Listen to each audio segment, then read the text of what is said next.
बिस्मिल्लाहिर्रहमानिर्रहीम। अस्सलाम वालेकुम नाज़रीन। आरपीओ फैसलाबाद राजा रिफत मुख्तार ने डिजकोट में सिटी ट्रैफिक पुलिस फैसलाबाद के ज़ेर इंतज़ाम नई कायम होने वाली लर्नर लाइसेंसिंग ब्रांच का बाकायदा इफ्तिताह कर दिया है। इस मौके पर उनका कहना था कि लोगों को सर्विसेज उनकी दहलीज पर पहुँचाने के लिए हर मुमकिन इंतजाम करेंगे। हमारे नुमाइंदा खसूसी गुलाम दस्तगीर हैदर के मुताबिक इस मौके पर मामले खसूसी वज़ीर आला Punjab MPA Malik Umar Farooq, chief traffic officer Sardar Mohammad Asif Khan और SSP ऑपरेशन सैयद अली रज़ा भी मौजूद थे। नई लर्नर लाइसेंसिंग ब्रांच के क़याम का मकसद लोगों को दूर के सफ़र से बचाना और सर्विसेज उनकी दहलीज पर फराहम करना है। डिजकोट में लाइसेंसिंग ब्रांच के क़याम से डिजकोट और उसके नवाही देहात के लोगों को लाइसेंसिंग के मुतल्लिक़ा सहूलियात के लिए फैसलाबाद नहीं जाना पड़ेगा और उनके लिए ड्राइविंग लाइसेंस के असूल के लिए आसानियाँ भी पैदा होंगी। RPO फैसलाबाद का कहना था कि सर्विस डिलीवरी के अमल को बेहतर बनाने के लिए तमाम वसाइल बरूए कार लाए जा रहे हैं ताकि लोगों को दिक्कत से बचाया जा सके और पंजाब हुकूमत के अवामी खिदमत के विजन की तकमील हो सके। मज़ीद देखते हैं ये रिपोर्ट।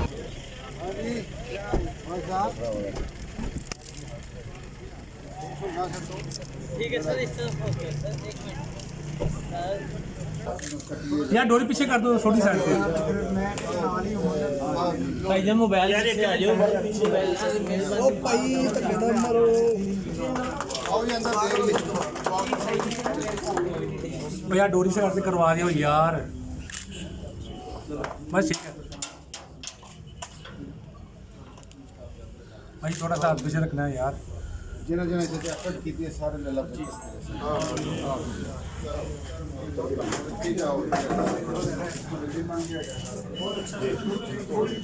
अपने जान भी ट्राई भी थे करो एक मिनट फूल तो मार ले यार जगह है बाहर नहीं यार लोग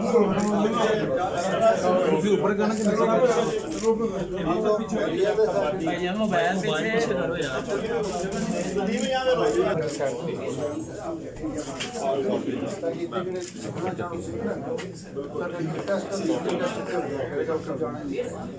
रिक्वेस्ट यही होगी कि मरीज के नाम हो जाए जी ताकि एवं लिया के असं अपने पुलिस डिपार्टमेंट ना होएगी पंजाब गवर्नमेंट दी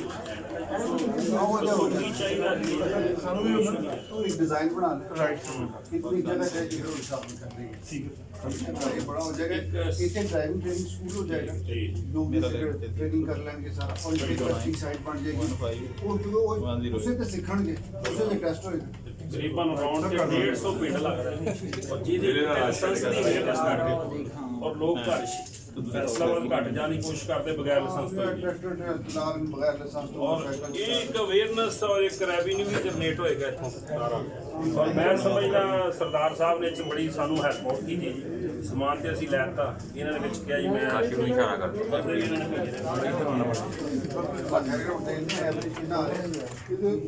डिजाइन बना लो ट्रेनिंग होगी उसे टेस्टिंग होगी और लास्ट ईयर सदर का थाना साडा मंजूर होया चलो मैं ना पिकअप कर लेके ना व्यू ते सिर्फ बात करना सर भी डिपार्टमेंटल एज दफा मैं आईजी साहब ने रिक्वेस्ट की में शामिल हो जाए शामिल नहीं होया आप जो करना ना शामिल नहीं होया सी पिछली दफा नहीं सीनियर साहब को महीना हो गया इस दफा आईजी साहब को रिक्वेस्ट और ਤੁਸੀਂ ਜਿਹੜਾ ਟੇਕ ਅਪ ਕਰਨਾ ਨਾ ਜੀ ਉਹਦੀ ਜ਼ਰਾ ਹੋਰ ਬੈਠੋ ਅਸੀਂ ਤੇ ਲੱਗੇ हम ओवरऑल सब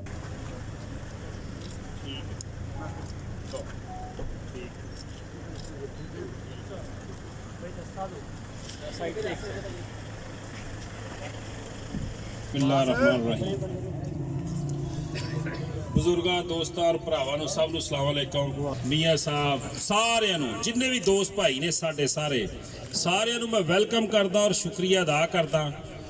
ਇਹ ਲਰਨਿੰਗ ਲਾਇਸੈਂਸ ਦੇ ਬ੍ਰਾਂਚ ਦਾ ਵੀ ਮਕਸਦ ਇਹ ਸੀ ਸਾਡੇ ਕੁਝ ਦੋਸਤਾਂ ਦੇ ਬੈਠ ਕੇ ਅਸੀਂ ਆਪਸ 'ਚ ਪੈਸੇ ਇਕੱਠੇ ਕਰਕੇ ਉਹਦੇ ਵਿੱਚ ਜਾਫਰ ਗੁੱਜਰ ਨੇ ਹੈਲਪ ਆਊਟ ਕੀਤੀ, ਰਊਫ ਮਸਕਤ ਬੈਠਾ ਹੋਇਆ ਉਹਨੇ ਹੈਲਪ ਆਊਟ ਕੀਤੀ, ਸਾਡੀ ਰਾਣੇ ਸਰਫਰਾਜ਼ ਨੇ ਸਾਡੀ ਹੈਲਪ ਆਊਟ ਕੀਤੀ, ਨਈ ਭੱਟੀ ਨੇ ਹੈਲਪ ਆਊਟ ਕੀਤੀ। ਇਹ ਸਾਰਾ ਕਰਕੇ ਨਾ ਜੀ ਅਸੀਂ ਇਹ ਬ੍ਰਾਂਚ ਦਾ ਆਗਾਜ਼ ਕੀਤਾ ਸਿਰਫ ਵੈਲਫੇਅਰ ਲਈ। ਇਹ ਵੈਲਫੇਅਰ ਮਕਸਦ ਇਹ ਹੈ ਕਿ ਲੋਕ ਜਿਹੜੇ ਲਰਨਿੰਗ ਲਾਇਸੈਂਸ ਸ਼ਹਿਰ ਜਾ ਕੇ ਬਣਾਉਂਦੇ ਸੀ ਉਹਨਾਂ ਨੂੰ ਇੱਥੇ ਇੱਕ ਸਹੂਲਤ ਮੁਯੱਸਰ ਆਏਗੀ ਕਿ ਉੱਥੇ ਲਾਈਨਾਂ 'ਚ ਲੱਗ ਕੇ, ਤਾਂ ਕਿ ਕੁਝ ਲੋਕ ਜਾਂਦੇ ਹੀ ਨਹੀਂ ਸੀ, ਲਾਇਸੈਂਸ ਬਣਾਉਂਦੇ ਹੀ ਨਹੀਂ ਸੀ, ਲੇਕਿਨ ਇਹ ਹੈ ਕਿ ਹੁਣ ਇੱਥੇ ਬਹਿ ਕੇ ਕਿ ਸਾਰੇ ਬੰਦੇ ਡਿਸਕੋਰਡ ਦੇ ਵਿੱਚ ਹੀ ਲਰਨਿੰਗ ਲਾਇਸੈਂਸ ਮਿਲਣਗੇ ਇਨਸ਼ਾਅੱਲਾ।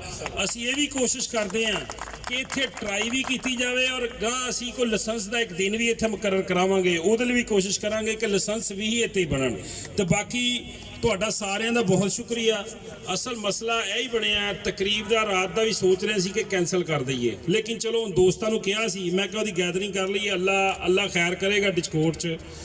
ਮਸਲਾ ਜਿਹੜਾ ਕਰੋਨਾ ਵਾਇਰਸ ਹੈ, ਕਰੋਨਾ ਵਾਇਰਸ ਦੀ ਸਾਨੂੰ ਅਵੇਅਰਨੈਸ ਬਹੁਤ ਜ਼ਿਆਦਾ ਜ਼ਰੂਰੀ ਆ। ਹਾਲੇ ਅੱਲਾ ਦੀ ਰਹਿਮਤ ਨਾਲ ਪੰਜਾਬ 'ਚ ਕੋਈ ਵੀ ਕੇਸ ਸਾਹਮਣੇ ਨਹੀਂ ਆਇਆ, ਲੇਕਿਨ ਇਹਦੇ ਲਈ 3 ਚੀਜ਼ਾਂ ਦੀ ਮੈਂ ਸਮਝਦਾ ਵਾਂ ਸਾਨੂੰ ਇhtiyat ਕਰਨੀ ਪੈਣੀ ਆ, ਬਹੁਤ ਜ਼ਰੂਰੀ ਆ।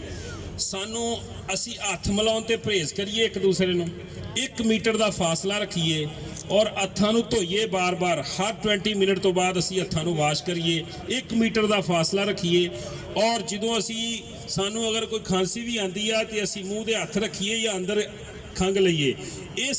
ਅਸੀਂ ਇਹ ਤਾਲੀਮ ਮੈਂ ਕਹਿੰਦਾ ਵਾਂ ਆਪਣੇ ਬੱਚਿਆਂ ਨੂੰ ਵੀ ਦੱਸੋ, ਭੈਣ ਭਰਾਵਾਂ ਨੂੰ ਵੀ ਦੱਸੋ, ਤਾਂ ਕਿ ਬਹੁਤ ਜ਼ਿਆਦਾ ਜ਼ਰੂਰੀ ਹੈ ਇਹ ਅਮਲ ਕਰਨਾ। ਅਸੀਂ ਆਪਣੇ ਆਪ ਨੂੰ, ਆਪਣੀ ਕੌਮ ਨੂੰ ਇसी ਗੱਲ ਨਾਲ ਮਹਿਫੂਜ਼ ਰੱਖ ਸਕਦੇ ਹਾਂ। ਸੇਠ ਸਾਹਿਬ ਸਲਾਮ ਅਲੈਕੁਮ, ਦੂਰੋਂ ਨਜ਼ਰ ਆਉਂਦੇ ਹੋ, ਠੀਕ ਹੈ। ਕੀ ਆ ਸੇਠ ਸਾਹਿਬ ਸਾਡੇ ਲੀਡਰ ਆ ਜੀ ਡਿਸਕੋਰਡ ਦੇ, ਠੀਕ ਆ। ਤਾਂ ਗੱਲ ਇਹ ਆ ਹੁਣ ਗੈਦਰਿੰਗ ਨੂੰ ਜੀ ਮੈਂ ਇੱਕੋ ਹੀ ਰਿਕੁਐਸਟ ਕਰਾਂਗਾ ਤੁਹਾਡੀ ਸਾਰਿਆਂ ਦਾ, ਤੁਸੀਂ ਸਾਰੇ ਆਏ ਹੋ, ਬਹੁਤ ਸ਼ੁਕਰੀਆ ਤੁਹਾਡਾ ਸਾਰਿਆਂ ਦਾ। ਇਸ ਕਰਕੇ ਅਸੀਂ ਹੁਣ ਗੈਦਰਿੰਗ ਨੂੰ ਜੀ ਡਿਫਿਊਜ਼ ਕਰ ਦੇਣਾ ਵਾ, ਤਾਂ ਕਿ ਗੈਦਰਿੰਗ ਖਤਮ ਕਰ ਦੇਣੀ ਹੈ ਗਵਰਨਮੈਂਟ ਦੇ ਨੋਟੀਫਿਕੇਸ਼ਨ ਦੇ ਮੁਤਾਬਕ। ਔਰ ਅਸੀਂ ਗਵਰਨਮੈਂਟ ਦੇ ਬੰਦੇ ਆ, ਜੇ ਅਸੀਂ ਇੰਪਲੀਮੈਂਟ ਨਾ ਕਰਾਈਏ ਤਾਂ ਉਹਨਾਂ ਦੇ ਨੋਟੀਫਿਕੇਸ਼ਨ ਦਾ ਵੀ ਕੋਈ ਫਾਇਦਾ ਨਹੀਂ ਹੋਣਾ, ਬਲਕਿ ਅਵੇਅਰ ਅਸੀਂ ਕਰਨਾ ਵਾ ਆਪਣੇ ਗਲੀ ਮਹੱਲਿਆਂ 'ਚ ਵੀ ਜਾ ਕੇ। ਸਾਨੂੰ ਬਹੁਤ ਜ਼ਿਆਦਾ ਇhtiyat ਦੀ ਜ਼ਰੂਰਤ ਆ। ਬਹੁਤ ਤੁਹਾਡੀ ਮਿਹਰਬਾਨੀ। ਅੱਲਾਹ ਤਾਲਾ ਦੀ ਜ਼ਾਤ ਇਸ ਮੁਲਕ ਨੂੰ, ਪਾਕਿਸਤਾਨ ਨੂੰ ਹਿਫਜ਼ ਹਮਾਨ 'ਚ ਰੱਖੇ। ਔਰ ਜਿੰਨੀ ਤਕਰੀਬ ਅੱਛੀ ਆ, ਦਿਲ ਨਹੀਂ ਸੀ ਕਰਦਾ ਕਿ ਇਹਨੂੰ ਜਲਦੀ ਖਤਮ ਕਰੀਏ, ਲੇਕਿਨ ਮਸਲਾ ਇਹ ਆ ਕਿ ਗਵਰਨਮੈਂਟ ਸਾਡੀ ਬਿਹਤਰੀ ਲਈ ਸਾਰਾ ਕੁਝ ਕਰ ਰਹੀ ਆ। ਤੇ ਮੈਂ ਤੁਹਾਡੇ ਸਾਰਿਆਂ ਦਾ ਬਹੁਤ ਸ਼ੁਕਰੀਆ ਅਦਾ ਕਰਦਾ।